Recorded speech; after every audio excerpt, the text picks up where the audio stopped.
사모하면서 나아가시는 저와 여러분들 되셨으면 좋겠습니다. 자, 오늘 말씀은요, 창세기 15장의 말씀을 가지고 우리가 나누려고 하는데요.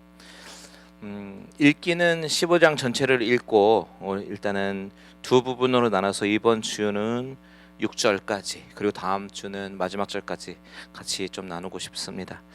자, 우리 1절에서 마지막 절까지 한 절씩 저와 여러분들 교독하도록 하겠습니다. 이후에 여호와의 말씀이 환상 중에 아브라함에게 임하여 이르시되, 아브라함아, 두려워하지 말라. 나는 내 방패요 너의 지극히 큰 상급이니라. 아브라함이 이르되, 주 여호와여, 무엇을 내게 주시려 하나이까? 나는 자식이 없사오니 나는 상속자는 이 다메섹 사람 엘리에셀이니이다. 아브라함이 또 이르되, 주께서 내게 씨를 주지 아니하셨으니 내 집에서 길린 자가 내 상속자가 될 것이니이다. 여호와의 말씀이 그에게 임하여 이르시되, 그 사람이 내 상속자가 아니라 내 몸에서 날 자가 내 상속자가 되리라 하시고, 그를 이끌고 밖으로 나가 이르시되, 하늘을 우러러 뭇별을 셀 수 있나 보라. 또 그에게 이르시되, 내 자손이 이와 같으리라.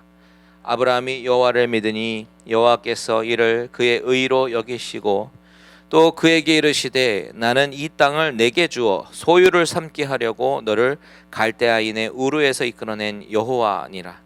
그가 이르되, 주 여호와여, 내가 이 땅을 소유로 받을 것을 무엇으로 알리이까?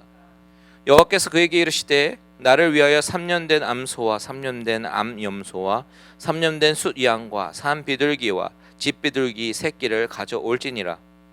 아브라함이 그 모든 것을 가져다가 그 중간을 쪼개고 그 쪼갠 것을 마주 대하여 놓고 그 새는 쪼개지 아니하였으며, 솔개가 그 사체 위에 내릴 때에는 아브라함이 쫓았더라. 해질 때에 아브라함에게 깊은 잠이 임하고 큰 흑암과 두려움이 그에게 임하였더니, 여호와께서 아브라함에게 이르시되, 너는 반드시 알라. 내 자손이 이방에서 객이 되어 그들을 섬기겠고, 그들은 400년 동안 내 자손을 괴롭히리니 그들이 섬기는 나라를 내가 징벌할지며, 그 후에 내 자손이 큰 재물을 이끌고 나오리라.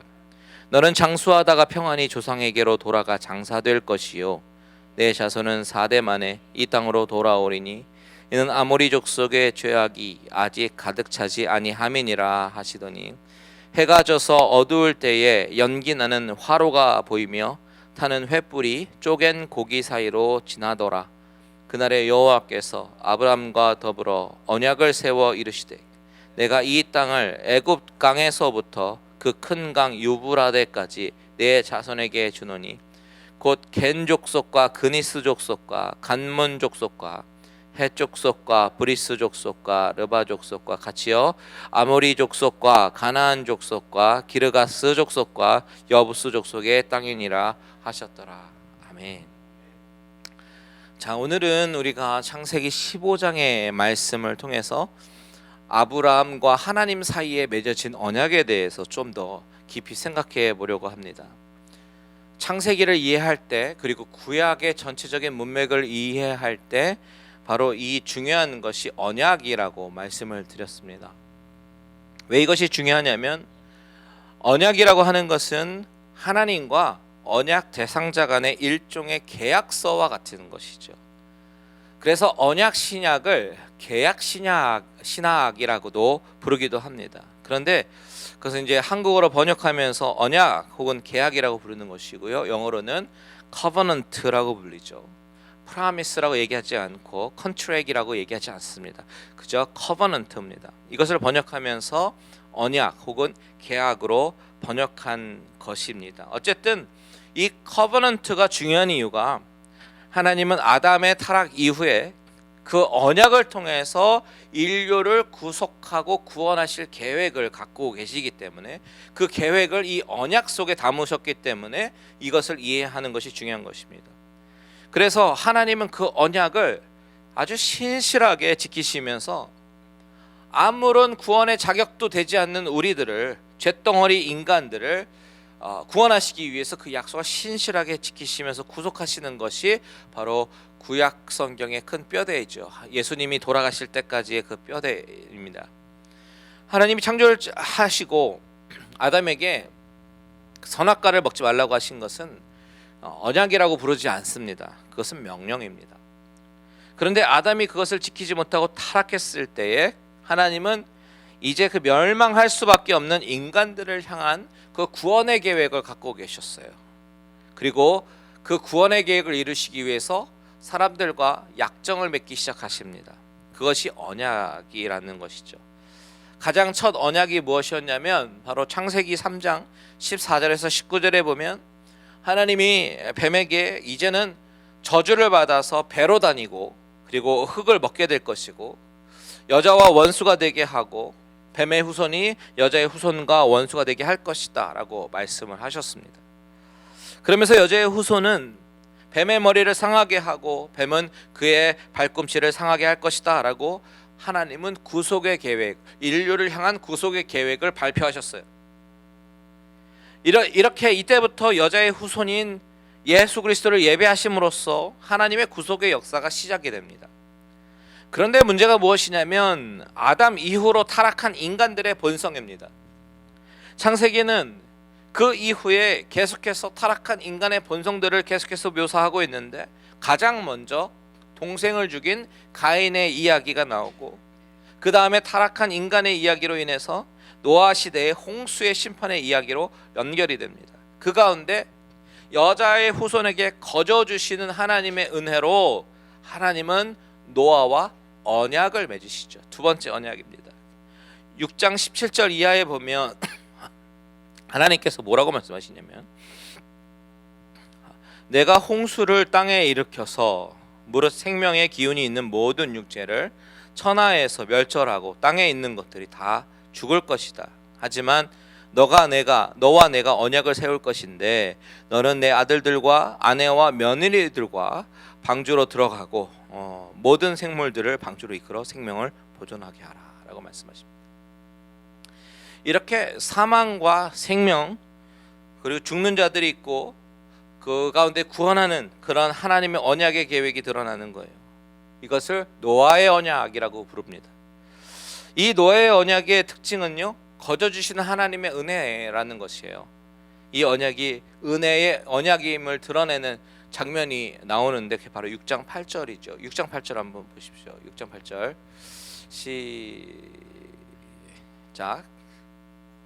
시작. 그러나 노아는 여호와께 은혜를 입었더라. 자, 노아가 여호와께 은혜를 입었대요. 그런데 여기서 우리가 놓쳐서는 안 되는 것이 한 가지 있습니다. 그것은 6장 9절에서 노아는 의인이요 당대 완전한 자라라고 분명한 묘사가 있거든요. 의인이래요. 우리가 오해하지 말아야 되는 것이 바로 이 노아의 의 때문에 노아가 하나님으로부터 은혜를 받은 것이다. 그것이 아닙니다. 그것이 아니다라는 사실을 우리는 반드시 알고 넘어가야 됩니다. 자, 노아가 의인으로 평가되는 것은 사실이지만 그의 의로움 때문에 구원이 주어진 것이 아니라 바로 구원에 대한 하나님의 계획 때문임을 성경은 증거하죠. 그래서 인간이 얼마나 완악한 존재인지 그리고 그들 아들 셈과 함과 야벳의 이야기를 통해서 인간이 얼마나 죄성이 있는 존재인지를 말씀하고 있는 것입니다. 이렇게 인간의 죄성은 끊임없이 이어집니다. 바벨탑 사건으로도 나타나고요. 그 가운데 죄인을 향한 하나님의 구원의 계획을 이루시기 위해서 하나님은 자비와 은혜로 인해서 구원하시는 그 이야기, 하나님의 구원의 스토리로 끌고 가시는 거예요. 이런 상황을 바라보면서 사도 바울이 뭐라고 얘기합니까? 에베소서 2장 1절에 보면 같이 있습니다. 시작. 그는 허물과 죄로 죽었는 너희를 살리셨도다. 허물과 죄로 죽었는 우리를 살리셨다. 8절 시작. 너희는 그 은혜에 의하여 믿음으로 말미암아 구원을 받았느니 이것은 너희에게서 난 것이 아니요 하나님의 선물이라. 아멘. 구원이라고 하는 것은 우리의 의 때문에 받는 것이 아니다라고 단호하게 이야기합니다. 오직 하나님의 선물이다라고 이야기하고 있습니다. 이것이 은혜라는 것이죠. 이 노아의 언약으로 건진받은 이 가족은 이제 홍수가 그친 후에 생육하고 번성하라는 하나님의 제2차 명령에 따라서 이제 퍼져서 셈과 함과 야벳의 후손으로 이렇게 이어지게 되는데요. 바벨탑 사건 이후에 성경은 이제는 아브라함이라는 한 인물을 조명하기 시작합니다. 노아와의 언약이 구원의 은혜가 임하도록 보존하는 그 뼈대를 마련한 것이라면, 이제는 우리는 이 본문을 통해서 아브라함과 하나님께서 맺으신 그 언약은 과연 어떤 의미를 가지고 있는가, 우리가 그것을 한번 생각해 봐야 되는 것이죠. 자, 먼저 우리가 아브라함과의 언약을 바라볼 때 우리가 큰 그림으로 보면 중요한 장이 12장, 우리가 지난번에 살펴봤던 갈대아 우르를 떠나라고 말씀하셨던 12장의 말씀과 오늘 본문 읽은 15장의 말씀과 그리고 그 뒤에 나오는 17장의 말씀, 이 12장, 15장, 17장이 굉장한 중요한 뼈대입니다. 17장에는 이제 할례의 이야기가 나오죠. 아브라함의 이야기는 하나님께서 아브라함에게 나타나셔서 갑자기 그가 살고 있었던 고향 갈대아 우르를 떠나라라고 말씀하시죠. 그리고 내가 지시한 땅으로 가라라고 하는 명령으로부터 시작합니다. 그때 하나님은 약속하시기를 내가 너로 큰 민족을 이루고 내게 복을 주어 내 이름을 창대하게 하리니 너는 복이 될지라, 이렇게 말씀하십니다. 하나님께서 아브라함에게 지시하신 곳, 떠나서 가라고 지시하시는 곳, 그 가나안으로 인도하신 이유가 무엇이에요? 바로 그것을 통해서 하나님은 당신의 백성들을 허락하시기 위해서, 당신의 백성들, 이스라엘 백성들을 허락하시고 그 백성들을 인도하고 구원하시기 위해서입니다. 그리고 오늘 본문 15장에 이르러서 하나님은 이제 아브라함과 언약의 행위를 하시는데, 그것은 바로 우리가 읽었지만 동물을 쪼개고 그 사이를 횃불로 지나가시면서 바로 오늘 이 언약이 하나님께서 직접 말하자면 인감도장을 찍는다든지 미국으로 치면 사인하는 그런 계약서에 사인하는 그런 행위와 같은 것입니다. 그리고 그 언약은 여기서 그치는 것이 아니라 17장의 할례의 행위로 이제 이어지는데요. 그것은 확증의 의미를 갖고 있어요. 자, 이 아브라함과 언약에서 우리가 주목해 봐야 될 것은 바로 이 언약은 피로 맺은 약정이라고 하는 것입니다. 피로 맺은 약정, 이것이 참으로 중요합니다. 동물을 쪼갤 때 흐를 수밖에 없는 피, 그리고 할례를 행할 때 흐를 수밖에 없는 그 피가 바로 이 약정의 근거가 되는 거예요. 많이 말씀드렸지만 피라고 하는 것이 무엇입니까? 바로 생명을 의미합니다. 바로 이 언약을 지키지 못할 때 따라오는 필연적인 결과가 뭐라고요? 바로 죽음을 의미하는 것이죠. 이것에 대해서는 이제 앞으로 더 말씀드릴 기회가 있을 것 같으니까요. 자, 오늘은 이 본문을 들어가서 이제 생각해 보겠는데 15장 1절을 먼저 한번 같이 읽겠습니다. 시작. 이후에 여호와의 말씀이 환상 중에 아브라함에게 임하여 이르시되 아브라함아 두려워하지 말라. 나는 내 방패요 너의 지극히 큰 상급이니라. 자, 하나님은요 환상을 통해서 말씀하셨다라고 얘기하죠. 여호와의 말씀이 환상 중에 아브라함에게 임하여 이르시되, 환상 중에 말씀하셨습니다. 이 표현을 통해서 저자인 모세가 말하려고 하는 의도가 있어요. 그게 뭐냐면 아브라함이 구약의 어떤 다른 선지자들처럼 환상을 통해서 미래에 일어날 일들을 예언받고 말하고 있다라는 것입니다. 미래에 일어날 사건에 대해서 예언을 하나님으로부터 직접 받는다는 이 사실은 바로 하나님 당신이 이루실 일들을 하나님께서 주권적으로 반드시 행하실 것이다 라는 그 사실을 보여주고 있는 거예요. 다른 선지자들에게 예언을 하셨고 그 예언을 반드시 성취하시는 그 하나님의 신실하신 속성이 이제 아브라함에게도 나타나셔서 미래의 일들을 말씀하고 계시다라는 사실입니다. 그래서 환상 중에 임하셨다라고 강조하고 있습니다. 하나님의 아브라함에게 환상 중에 나타나셔서 가장 처음으로 하신 말씀이 무엇입니까? 바로 아브라함아 두려워하지 말라라고 말씀하십니다. 왜요? 지금 아브라함은 두려움과 미련이 있기 때문이죠. 두려워하고 있습니다. 그 두려움은 어떤 두려움입니까? 우리가 지난주까지 살펴본 내용을 토대로 생각해 보면 아브라함은 처음에 낯선 고향을 계속해서 자라왔던 그 고향을 떠나서 낯선 땅으로 가야 합니다. 가나안 땅으로 내려오면서 우여곡절을 많이 겪었습니다. 이 낯선 땅에서 어떻게 살아가야 될 것인가에 대한 어떤 그 두려움도 있었을 거예요. 우리가 처음으로 미국에 이민 와가지고 겪었던 그런 심정 말입니다.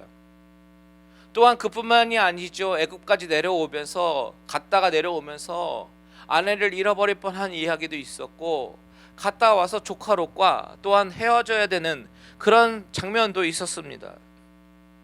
그리고 지난주에는 그런 조카가 어려움에 처하니까 아브라함이 군대를 이끌고 나가서 목숨을 걸고 찾아가서 내 왕과 싸워서 이기는 그런 승리의 장면도 있었습니다. 정말 우여곡절이 있었습니다. 그 가운데 아브라함이 두려워했다라고 하는 것은 어쩌면 그가 물리치는 왕으로부터 보복을 당할까봐 두려워하는 그런 두려움도 포함되어 있었을 것입니다. 그런데 오늘 본문에서 하나님은 환상 가운데 아브라함에게 나타나셔서 아브라함아 두려워하지 말라라고 말씀하셔요. 아브라함아 두려워하지 말라. 나는 너의 큰 방패요, 너의 방패요, 지극히 큰 상급이니라 라고 말씀하신단 말이에요. 하나님이 나는 너의 방패다라고 말씀하실 때는 전쟁에서 하나님이 지켜주셨음을 상기하게 되면서 앞으로도 이후에 일어나는 모든 그런 전쟁에서 하나님께서 방패처럼 지키시고 보호해 주실 것이다 라는 것을 말씀하시는 거예요. 그리고 또한 하나님이 나는 너의 지극히 큰 상급이다 라고 말씀하시는 것은 이제 전쟁을 마치고 돌아왔을 때 소돔 왕이 무엇을 제안했습니까? 모든 전리품을 다 주겠다는 것이죠. 사람만 달라는 것이죠. 근데 그것을 거절했었습니다. 그 거절했을 때에 한편으로는 물질에 대한 욕심이 없었을까요? 모르겠어요. 그런데 하나님은 걱정하지 말라, 두려워하지 말라, 나는 너의 지극히 큰 상급이다 라고 말씀하십니다. 얼마나 위로가 되었을까요? 하나님은 아브라함이 너가 나의 이름과 영예를 위해서 실 한 오락이나 들매끈 한 가닥도 내가 가지지 아니하리라 라고 얘기한 거 참 잘했어. 내가 몇 배로 갚아줄게. 이렇게 말씀하시는 것 같습니다. 하나님의 이 말씀은 아브라함에게 큰 위로가 되었을 게 분명해요. 그렇지, 내가 그 왕들과 싸워 이긴 것도 하나님께서 함께 하셨기 때문에 이긴 거고, 설사 그들이 반격해 온다고 하더라도 하나님께서 방패가 되어 주셔서 나를 지켜주실 거야, 이렇게 생각했을 것입니다. 게다가 하나님이 지극히 큰 상급을 주신다고 하니까 얼마나 든든하겠습니까? 여러분, 믿음의 조상 아브라함을 한번 보십시오. 우리가 부르는 믿음의 조상이라고 부르는 이 아브라함도요, 이렇게 초조하고 불안해하는 모습을 보이고 있다라는 사실이죠. 믿음으로 살려고 한다고 작정하고 마음을 먹는다고 우리의 삶의 환경과 우리의 걱정의 요소들이 하나도 바뀌는 것은 아닙니다. 그럴 때 아브라함이 초조해하고 불안해하는 것처럼 우리도 사실 이런 상황 가운데 초조해하고 불안해할 수가 있습니다. 그런데 여러분, 오늘 본문을 통해서 우리에게 리마인드 해주시는 것은 우리의 하나님은 어떤 하나님이신가? 우리 하나님은 내가 불안하고 떨고 있을 때에 어느 날 찾아와서 위로해 주시고 약속해 주시는 하나님이시다라는 것을 오늘 본문을 통해서 발견하고 있는 것입니다. 여러분, 우리가 우리의 삶 가운데 경험되는 수많은 두려움과 걱정과 근심이 있습니다. 그런데 그때 우리는 어떤 믿음의 자세로 나아가야 되는가? 바로 하나님의 위로를 간구하고 하나님이 주시는 위로를 경험해야 되는 줄 믿습니다. 그것이 하나님의 자녀가 이 세상에서 살아가야 하는 그런 방법입니다. 이 두려움과 근심, 걱정은 우리가 아무리 뿌리치려고 해도 노력을 해도 없어질 수가 있는 것이 아닙니다. 쉽게 사라지지 않습니다. 하지만 하나님이, 전능하신 하나님 내 심령 가운데 찾아와 주셔서 위로하신다면 바로 모든 근심과 걱정은 사라지게 되는 줄 믿으시기 바랍니다. 이거는요, 그냥 이론으로서 제가 말씀드리는 게 아니에요. 제가 경험한 경험을 말씀드리는 겁니다. 제가 확실하게 말씀드릴 수가 있습니다. 슬픔과 번민으로 가득 찼을 때 하나님께서 주시는 그 단 한 번의 위로로 저는 정말 말로 다 할 수 없는 위로를 얻고 기쁨을 얻은 적이 있었습니다. 그 동일한 하나님이, 나를 위로하셨던 그 동일한 하나님이 여러분의 하나님이시기도 하다라는 사실을 믿으시기 바랍니다. 그래서 여러분의 인생 가운데 경험되어지는 많은 아픔과 어려움 가운데 하나님의 위로하심을 경험하시기를 간절히 축복합니다. 그래서 계속해서 예배 자리에 나와야 되고요, 찬양과 말씀과 기도로 하나님이 내 심령 가운데 뭐라고 말씀하시는지 집중해야 되는 거예요. 자, 아브라함은 이렇게 위로해 주시는 하나님 앞에 이제 묻기 시작하지요. 2절 같이 있습니다. 시작. 아브라함이 이르되 주 여호와여 무엇을 내게 주시려 하나이까? 나는 자식이 없사오니 나와 상속자는 이 다메섹 사람 엘리에셀이니이다. 자, 아브라함이요, 하나님 내게 무엇을 주시겠습니까? 라고 물었습니다. 그런데 여기서 우리가 또 눈여겨봐야 되는 것은 아브라함이 하나님 내게 무엇을 주시겠습니까? 라고 물어보면서 뭐라고 얘기하냐면 하나님 나는 자식이 없어요 라고 얘기하는 것입니다. 당시에 아브라함에게는 아마도 자식을 갖는 것이 큰 소원이었던 것 같아요. 하나님이 아무리 큰 상급을 주신다라고 한들 상속자가 없으면 집에서 기른 몸종이 상속자가 될 수밖에 없었던 것이죠. 그 사람의 이름이 뭐냐면 바로 엘리에셀입니다. 다메섹 사람 엘리에셀. 그러면서 아브라함은 3절에서 아브라함이 또 이르되 주께서 내게 씨를 주지 아니하셨으니 내 집에서 길린 자가 내 상속자가 될 것임이니이다. 하나님이 씨를 주시지 않았으니까 이제 이 몸종 엘리에셀이 상속자가 될 수밖에 없다라는 이야기를 하고 있는 것이죠. 그런데 이때 하나님께서 뭐라고 대답하십니까? 우리가 이 부분을 좀 집중해서 봐야 되는데요, 4절과 5절을 함께 읽겠습니다. 시작. 여호와의 말씀이 그에게 임하여 이르시되 그 사람이 내 상속자가 아니라 내 몸에서 날 자가 내 상속자가 되리라 하시고 그를 이끌고 밖으로 나가 이르시되 하늘을 우러러 뭇별을 셀 수 있나 보라. 또 그에게 이르시되 내 자손이 이와 같으리라. 하나님은 아주 단호하게 말씀하십니다. 그 몸종 엘리에셀은 너의 상속자가 아니야. 너의 상속자는 바로 내가 따로 준비했다. 이렇게 말씀하시는 것이죠. 그 상속자는 아브라함 너의 몸에서 날 자가 바로 상속자가 될 것이야 라고 말씀하십니다.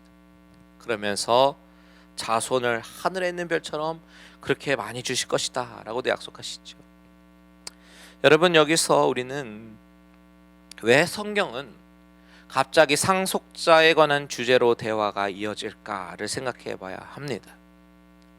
왜냐하면 우리가 이 부분을 이해할 때 언약의 관점과 구속사의 맥락으로 같이 봐야 되는데요, 아브라함과 하나님의 대화 가운데 등장하는 이 상속자라고 하는 것은 아브라함의 육적인 상속자를 가리키는 것이 아니기 때문이죠.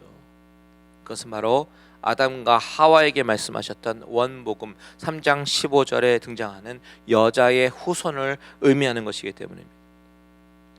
우리가 언약이라는 이 신학 주제에 집중하는 이유가 바로 이것입니다.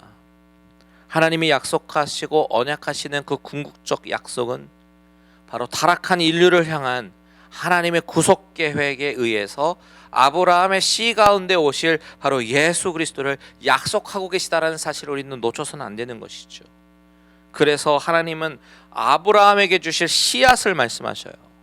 그리고 그 약속을 확고히 하기 위해서 이제는 오늘 15장의 언약의 세레모니를 하는 것입니다. 동물을 가져오게 하고 반을 자르게 하고 그 사이를 왔다 갔다 하시면서 계약서에 하나님이 사인을 하십니다. 그 과정과 의미에 대해서는 다음 주에 좀 더 이야기하기로 하고요. 오늘 그 이야기로 들어가기 전에 6절의 말씀을 좀 더 생각해 보고 싶습니다. 자, 하나님은 아브라함의 상속자를 통해서 인류를 구원하실 계획을 갖고 계셨어요. 이 계획은 아담이 타락한 직후 3장 15절을 통해서 이미 나타내셨습니다. 그런데 아브라함이 뜬금없이 하는 이야기가 나에게는 자식이 없다는 거예요. 나에게 큰 상급을 주셔봤자 자식이 없으니까 소용이 없다라는 이야기를 합니다. 그래서 하나님은 그가 너의 엘리에셀이 너의 상속자가 아니라 내가 예비한 상속자 따로 있고 너의 몸을 통해서 태어날 것이다라고 말씀하시면서 이제 밖에 나가서 별을 보여주시죠. 하나님께서 약속하시는 거예요. 그런데 여기서 창세기에서 저자는 아주 중요한 말을 우리 독자에게 말합니다. 바로 6절입니다. 같이 읽겠습니다. 시작. 아브라함이 여호와를 믿으니 여호와께서 이를 그의 의로 여기시고.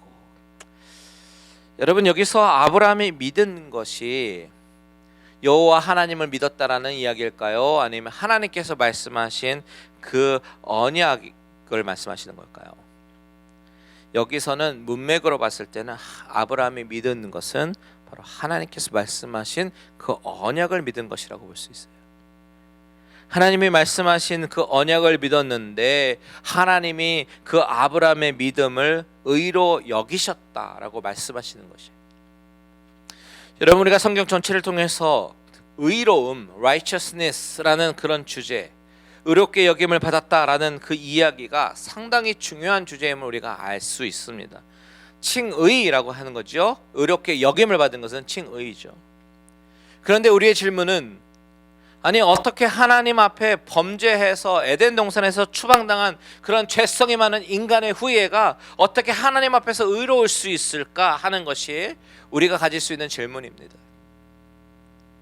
전적으로 타락한 죄인인데 어떻게 우리가 의로울 수 있을까 하는 것이 우리의 질문입니다. 그런데 오늘 본문에 보니까 여호와께서 친히 이런 아브라함을 그의 의로 여겨주셨다라고 말씀합니다. 타락한 인간에게서는 로마서 말씀처럼 의인은 없나니 하나도 없다, 하나도 없는 줄 알았는데 하나님께 의로움을 얻을 수도 있다라는 사실을 이야기하죠. 어떻게 그럴 수가 있는가? 대답부터 말씀드리면요, 그 대답은 바로 이신칭의입니다. 믿음으로만 의롭게 여김을 받을 수 있다는 이야기예요. 이 이신칭의는 신약에서만의 교리가 아닙니다. 오늘 창세기에서 말하고 강조하는 것은 범죄한 인간이 하나님 앞에 나아갈 수 있는 근거, 유일한 길은 바로 언제나 믿음뿐이다라는 점을 분명히 말하고 있는 거예요. 그것이 오늘 본문 6절이 우리에게 말씀하는 중요한 교훈입니다. 자, 아브라함이 의롭게 된 것은 바로 하나님의 그 언약을 믿는 그 믿음 때문입니다. 그 언약이라고 하는 것이 뭐예요? 아브라함의 자손으로 오실 메시아, 그의 구속 사건으로 인해서 온 인류가 구원을 얻게 된다라는 그 언약입니다. 결국 의롭게 되는 것, 사람이 의롭다고 칭함을 받을 수 있는 것은 우리 인간의 노력과 행위로 될 수 있는 것이 아니라 바로 메시아로 오셔서 십자가의 피를 흘리시고 돌아가시는 예수 그리스도의 보혈로, 그 보혈로 죄사함을 받는 그 사건을 믿는 그 믿음, 그 십자가의 복음과 믿음만이 우리를 의롭게 하신다라는 사실입니다. 믿으십니까? 갈라디아서 2장 16절 한번 같이 읽어볼게요. 갈라디아서 2장 16절 시작. 사람이 의롭게 되는 것은 율법의 행위로 말미암음이 아니요 오직 예수 그리스도를 믿음으로 말미암은 줄 알므로 우리도 그리스도 예수를 믿나니 이는 우리가 율법의 행위로서가 아니고 그리스도를 믿음으로써 의롭다 함을 얻으려 함이라. 율법의 행위로서는 의롭다 함을 얻을 육체가 없느니라. 아멘. 율법의 행위로는 결단코 의롭게 될 수 있는 사람이 아무도 없습니다. 여러분, 우리 죄인의 본성에 있는 우리가 하나님으로부터 의롭다 하심을 얻는 근거는 오직 십자가의 복음을 믿고 그 보혈로 덮임을 받는 그 믿음밖에 없는 줄 믿으시기 바랍니다. 우리는 지금 2000년 전 갈보리의 그 십자가 사건을 바라보고 있어요. 그리고 그것을 믿음으로 의롭게 하심을 얻었습니다. 현재 우리는 말이죠. 그런데 오늘 본문 속에 나오는 아브라함은 오늘 본문의 사건 이후에 2000년 이후에 성취될 그 갈보리를 바라보고 있는 거예요. 성경이 증거하고 있는 아브라함의 믿음이라고 하는 것은 당장 눈에 보이지 않아도 하나님의 말씀이기에 믿고 순종하는 그 믿음을 말하고 있지 않습니까? 히브리서에서 말하는 아브라함은 칼바를 알지 못하고 떠난 것이 바로 그의 믿음의 반응이었음을 증거하잖아요. 갈대아 우르를 떠나는 것이 약 10년 전의 일이라 할지라도 오늘 이 본문의 이 시점, 오늘 본문에서 다시 아브라함이 그 여호와를 믿으니 여호와께서 이를 그의 의로 여기셨다라고 말씀하시는 이유는 아브라함이 계속해서 지속적으로 그 하나님을 신뢰하고 믿고 그 약속이 성취됨을 믿었다라는 의미입니다. 여러분, 믿음이라고 하는 것은 한 번 믿는 것이 아니라 지속적인 신뢰를 의미하는 거예요. 하나님의 말씀이기에 그분은 신실하시고 변함이 없으신 그 하나님이시기에 그 하나님을 믿는 것입니다. 내 눈에 펼쳐진 상황은 당장 믿기 어려운 그런 상황이라고 할지라도 그래도 그분을 믿고 신뢰하고 의지하며 나아가는 것입니다. 아브라함이 2000년 후에 일어날 십자가의 사건까지도 믿었던 것처럼 우리도 늘 하나님을 신뢰하며 나아갈 때에 하나님은 그 믿음을 통해서 우리를 의롭게 여기시며 축복해 주실 줄 믿습니다. 늘 믿음으로 하나님 앞에 상급받는 저와 여러분들 되시기를 주님의 이름으로 축원드립니다. 아멘.